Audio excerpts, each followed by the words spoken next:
Hello again and welcome back to the Vinyl Brotherhood, where we like to kick back, take it easy, and just chat about music, whether it be the latest and greatest new releases or old favorites from years gone by.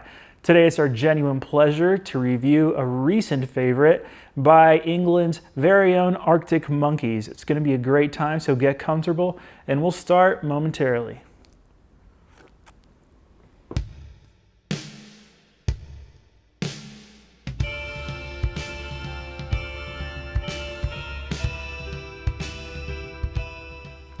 As time passes and we all grow a little older, it's much too easy to become maybe a tad jaded, and perhaps we're not quite as easily amused by things that would have blown our minds in days past. I have to confess, sometimes that's me in my relationship with music.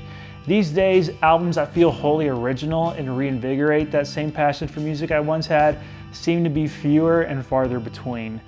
And maybe that's why every Arctic Monkeys studio album release feels like such a special occasion.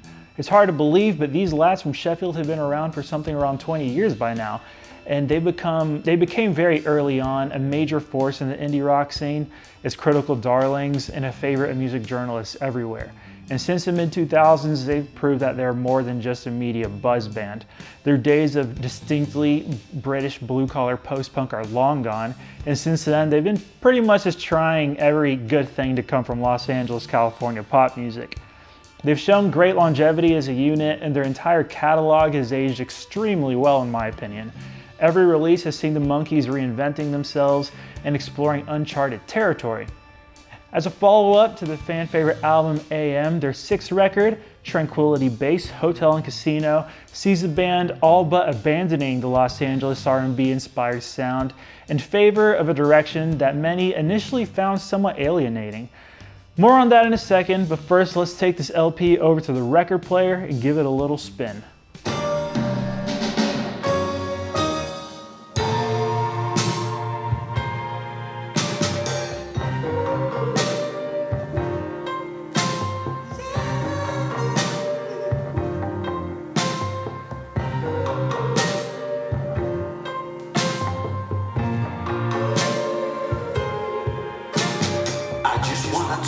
One of the strokes. Now look at the mess you made me make.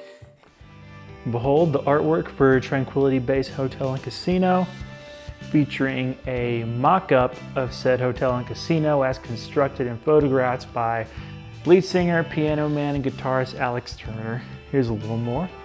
And when you open it up, there he is. Also featured on this record is drum extraordinaire Matt Helders, as well as Jamie Cook on lead guitar, and as per usual, Nick O'Malley on bass. So I'd like to describe to you now a phenomenon that I call the Arctic Monkeys cycle. Alex Turner and the boys take their sound in a bold new direction. They release a new album that divides the fan base. That's part one of the cycle. Part two, a year passes and the detractors eventually realize that their new material is actually amazing and they warm up to it.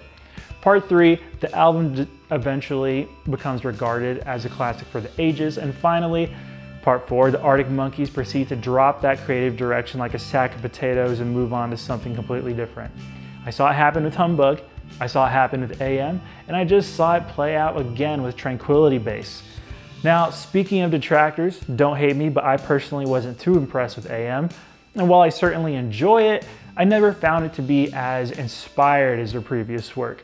And maybe that's why I was so blown away with Tranquility Bass. I went in with no expectations other than an assumption that it wouldn't be such a drastic departure from the style that had brought them so much success.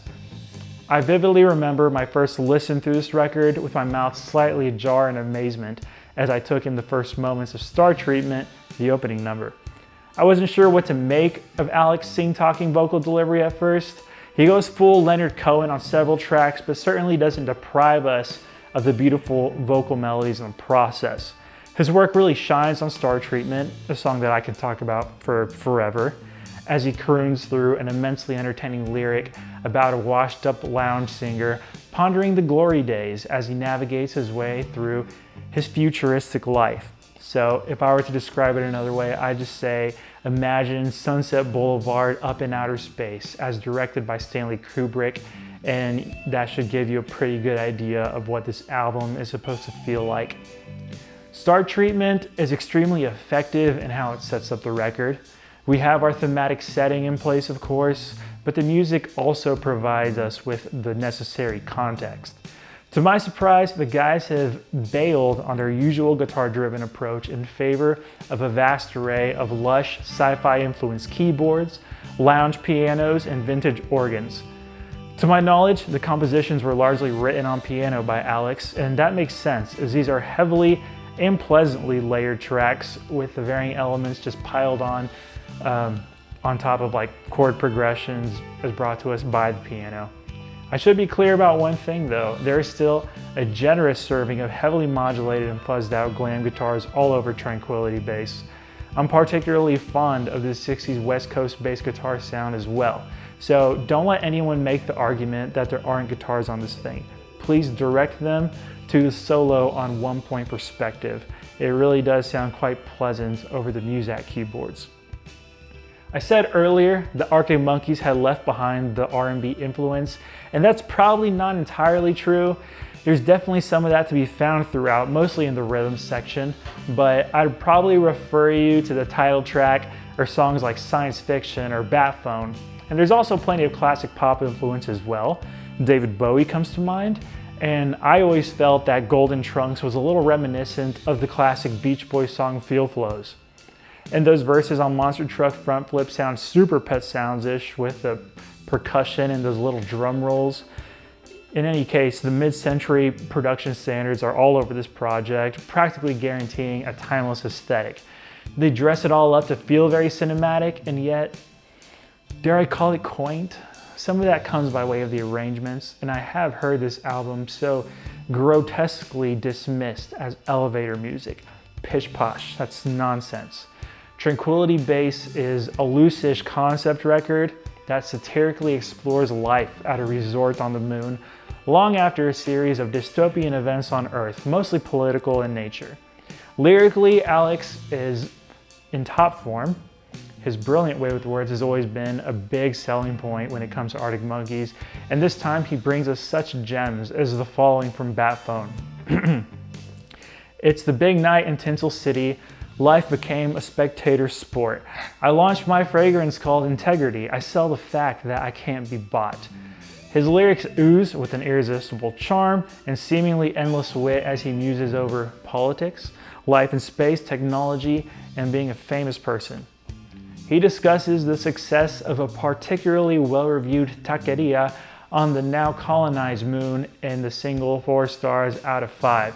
Which probably sounds most like the mid-2010s Arctic Monkeys that we loved so much with its group-tastic desert rock guitar riff.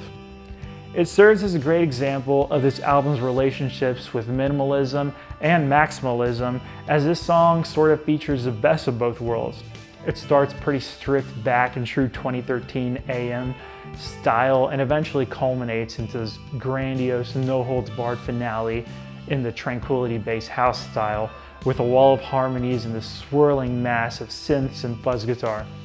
If you think the song She Looks Like Fun disrupts the flow of the record a little, I'd probably be inclined to agree. Those abrasive monster chants might be something of an acquired taste to some, but I see the song as a worthy experiment, if not completely on par with other songs on the record. The Arctic Monkeys can't seem to fight off the temptation to be at least a little spooky on every record. Next, we get the previously mentioned Bat Phone, a sparse tune about hurting for a double life that sounds like it'd make a really good backdrop to a hip-hop song. The arrangement is really interesting and the nighttime vibes are here in full force. And finally, we end on the Ultra Cheese, the cinematic 3/4 piano ballad that would sound at home in the Great American Songbook written like 100 years ago. It's a touching track about old friends and a simple life in Sheffield that Alex has left behind, yet it seems he's living without regrets and maybe fears that those friendships failed because perhaps they might have been superficial. I don't know, it's complex stuff. I found the song credits on this record to be of particular interest. The members of the band seem to be breaking out of their traditionally designated roles, contributing performances on instruments that they wouldn't normally play. There are also others involved, including longtime producer James Ford, and members of the band Mini Mansions. I was intrigued by this approach, and it's nice to see all involved bring new flavors to the project, but most importantly, you can tell that everything is working to best serve the songs. This is obvious in the way that powerhouse drum master Matt Helders plays in a much more simplified and straightforward way than one might expect. The guys have very little to prove at this point, and we all know he's ridiculously drums anyway, and truly, Batphone doesn't need him to go bananas on the toms a la Brian Storm. I make this point to make an even greater point. Tranquility Bass is a fully realized and uncompromised vision. There doesn't seem to be any catering to expectations, and frankly, a lot of this record could be considered to be somewhat inaccessible to someone who believes Do I Want to Know is God's gift to rock music. I found this album to be a huge breath of fresh air in the originality department, and years later, it still feels very fresh and in many ways a world unto itself. I understand that not every album aspires to be this kind of project, nor should they, but this level of commitment to an interesting concept is absolutely commendable in my opinion. And while Tranquility Bass is something of a departure for the Arctic Monkeys, it does feel in some way like a natural successor to everything you come to expect. The most recent release from Alex Turner's side project with Miles Kane, known as The Last Shadow Puppets. And if you're into the retro horror movie pianos and the crooner vocals on Tranquility Bass, I'd probably point you in that direction. But here we see the group more than just dipping their toes into some new water. And of course, the question that we find ourselves asking now is, where will they take us next? We'll ponder that as I take this album back to our couch, and I'll just close this out from there.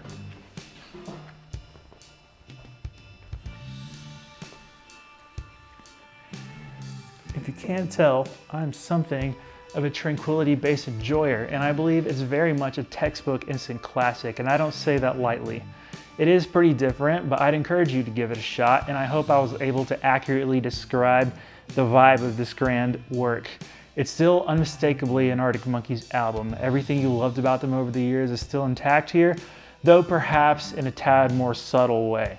The creativity is on display here, and the attention to detail is next level, and as a whole, although not absolutely perfect, I think we're left with a pretty unforgettable experience. To me, every Arctic Monkeys album is special, but this probably falls somewhere in their top 3. It kind of just depends on the day you ask me, TBH. Either way, I think this album is just fantastic. It's been a delight to see people warm up to it, and it's one of my most favorite albums in recent years. Guess what? I'm giving Tranquility Bass Hotel and Casino an enthusiastic 9 out of 10. This is either the first or second 9 that I've given on this program. I'd have to double check. So that's our review. There are rumors going around that they may be at work on the follow-up right now as we speak. I could try and guess and predict where they take their sound next, but if they taught us anything, it's that such speculation is simply futile. Anyway, that's pretty much all I've got, so we'll go ahead and wrap up. Thanks for watching. If you've listened to Tranquility Bass, hit us with those fiery opinions. Where would you place it in their catalog? How does it compare to AM? So on and so forth. Please remember to do all of the supportive YouTube stuff, and then come back and see us again next time. This is the Vinyl Brotherhood signing off. Have a good one.